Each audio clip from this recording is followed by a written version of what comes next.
Okay, so if you've been anywhere near anime, Facebook, X, IG, you've probably seen the name Witch Hat Atelier. This show is currently being praised this season. It has a current score of 8.8 on Mal, and people are throwing around comparisons to Frieren like it's nothing. Which, bold claim, right? Frieren is one of the most beloved fantasy anime in years. But here's the thing, after watching Witch Hat Atelier, I get it. I completely get it. So let's talk about it, because I don't think the hype is an accident.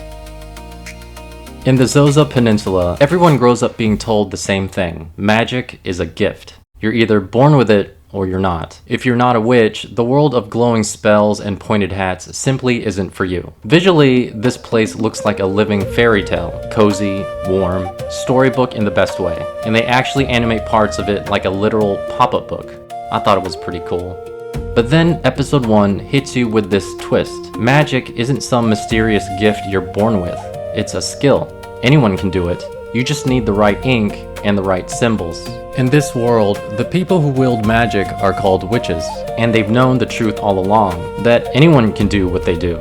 They just never told anyone. That secret is what the whole show is built on. Imagine going your entire life built on a lie. Oh my gosh. And then there's the magic system, because wow. Magic in this world works through glyphs, drawn symbols, special ink, real effects. In my last video, we talked about world building and how rules are what make a fantasy world feel real, and Witch Hat Atelier gets that completely. The glyph system has weight to it because there are actual consequences. One wrong line and a spell falls apart. Glyphs are magical symbols drawn with special ink to cast spells, representing a learned artistic system rather than innate mana. They are made up of 3 parts. At the center of every glyph is the sigil, which represents a certain element: fire, water, wind, and so on. Outside the sigil are the signs. Signs are lines, patterns, and shapes that dictate the spell's direction, intensity, and behavior. There are dozens of unique signs that control how the elemental sigil functions. And finally, the circle. The circle is the most critical part of a glyph because it acts as the activation switch and the boundary for the spell.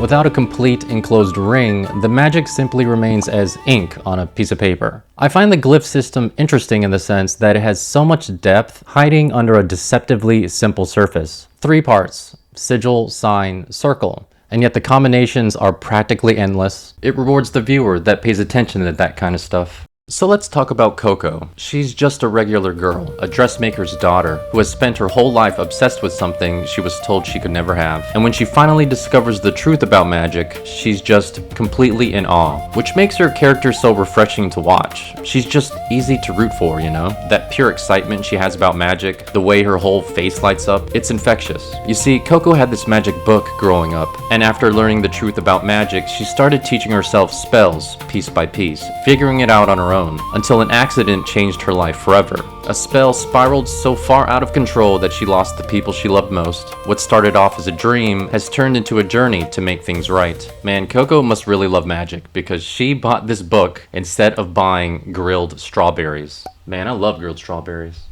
Now, Koko doesn't do this alone. She ends up at Master Keyfree's atelier alongside 3 other apprentices. And each of them reflects something different about what it means to want magic. Agat is the one who hits closest to home for me. She's talented, and she deeply resents Koko getting handed an opportunity she doesn't feel she deserves. Agat is someone who's earned her place, and is furious at the unfairness of watching an outsider walk in. Her arc is about learning that other people's access to something doesn't diminish your own. Conversely, Tetia is warmth itself, and she makes that clear immediately, welcoming Koko into the atelier like she's always belonged there. She's the glue, the encourager, the heart of the group. And I will say she's sharper than she looks. She sees more than people give her credit for. And then there's Riche. Riche is a bit of a mystery, and there's clearly a lot to her than meets the eye. She's got this indifferent, nonchalant energy that honestly fits perfectly with the group dynamic. Like the one person who's always unbothered no matter what's going on. You know what I mean. Everyone's got that type of friend. And finally, there's the master, Keyfree. He's patient, creative, clearly invested in Koko's growth. He's exactly what you want in a mentor. Episode 6 has this standout moment where he teaches Koko to study magic through cooking, and it captures perfectly what a real teacher looks like. But there's something off about him. That look at the end of episode 5, it's a little bit unsettling. The show is planting seeds. Keyfree has secrets, and whatever they are most likely going to affect Koko.